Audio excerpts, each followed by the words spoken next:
Magandang araw ng Lunes, narito na ang headlines dito sa Philippine News Agency.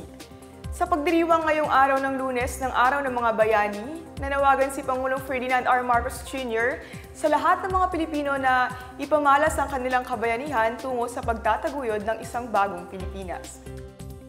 Sa kanyang National Heroes Day message, kinilala ng Pangulo hindi lang ang mga bayani na nakipaglaban para sa karangalan at dignidad ng Pilipinas, kundi ang mga di kilalang bayani rin na humuhubog sa bansa.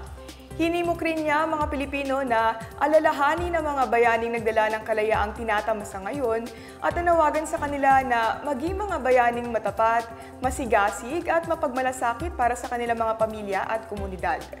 Ngayong umaga naman, pinangunahan ni Pangulong Marcos ang pag-aalay ng bulaklak sa libingan ng mga bayani. Sa isang talumpati, binigyan pugay ng Pangulo ang mga individual na kinilala sa kasaysayan, gayon din ang mga maliliit na taong nagsakripisyo para sa bayan tulad ng mga overseas worker, guro at magsasaka. Nanawagan siya sa lahat na alalahanin ng mga bayani at pagyamanin ang sarili sa pamamagitan ng pagsasabuhay ng kanilang halimbawa. All of us can be heroes, one way or another. We unleash the hero in us when we act genuinely for the good of another, impelled by causes and motives greater, more noble than mere personal interest or vainglory. Heroism is not only to be found in the grand battles and struggles, it also resides in the simplest acts of kindness, of empathy, solidarity that not only move hearts, but also influence minds and actions and change lives for the better. Umakit na sa 4 ang bilang ng mga Pilipino na kumpirmadong namatay sa mga wildfire na tumupok sa ilang bahagi ng Hawaii. Kinilala ng Department of Foreign Affairs ang nasawing Pinoy bilang si Rogelio Mabalot, 68 taong gulang at residente ng bayan ng Lahaina sa Maui. Ayon kay DFA Undersecretary Eduardo De Vega, kinumpirma ng Philippine Consulate General sa Honolulu ang pagkakakilanlan ni Mabalot sa tulong ng US Department of State Office of Foreign Missions. Biniberipika pa ng konsulado ang nasyonalidad ng 5 pang individual na naunang kinilala sa mga ulat at social media bilang mga Pilipino.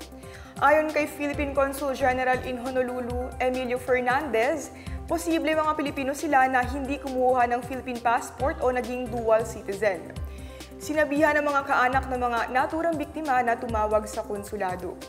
Nananatili sa 115 ang kabuuang bilang ng mga nasawi habang mahigit 1,000 ang nawawala dahil sa sunog.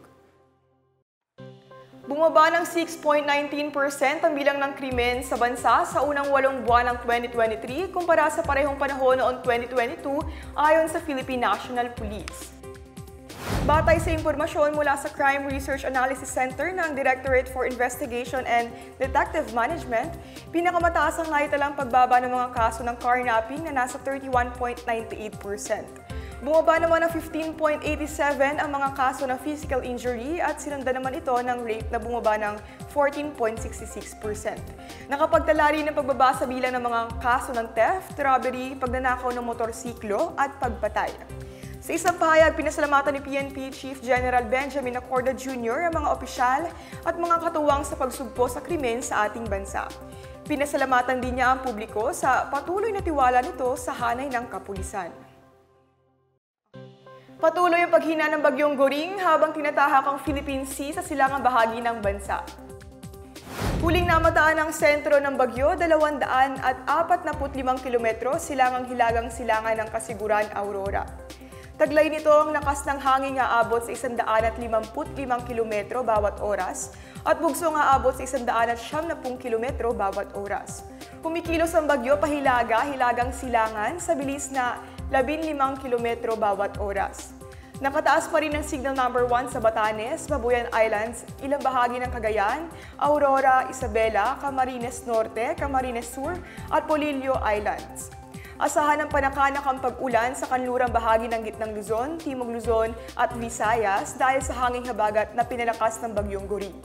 Inaasahan din na magiging maulan sa Batanes, Babuyan Islands at hilagang bahagi ng Cagayan, Apayao at Ilocos Norte. Posible maglandfall sa Batanes ang bagyo sa pagitan ng Miyerkules ng hapon at gabi o sa katimugang Taiwan mula Miyerkules ng gabi hanggang umaga ng Huwebes. Lalabas ito sa Philippine Area of Responsibility sa umaga o hapon ng Huwebes at tatawid sa Taiwan Strait bago tumama sa timog silangan ng China sa Biyernes ng gabi o Sabado ng umaga. At yan ang pinakabago at pinakamahalagang balita sa mga oras na ito hatid sa inyo ng PNA Headlines. Para sa iba pa mga balita at impormasyon, bisitahin lamang aming webpage pna.gov.ph o ang aming Facebook at Twitter account na Philippine News Agency. Mapapanood din ang PNA Headlines sa Facebook page ng Presidential Communications Office o PCO. Ako si Brianna Fernandez, ito ang PNA Headlines. Naghahatid ng mga balitang nagbubuklod sa buong bansa.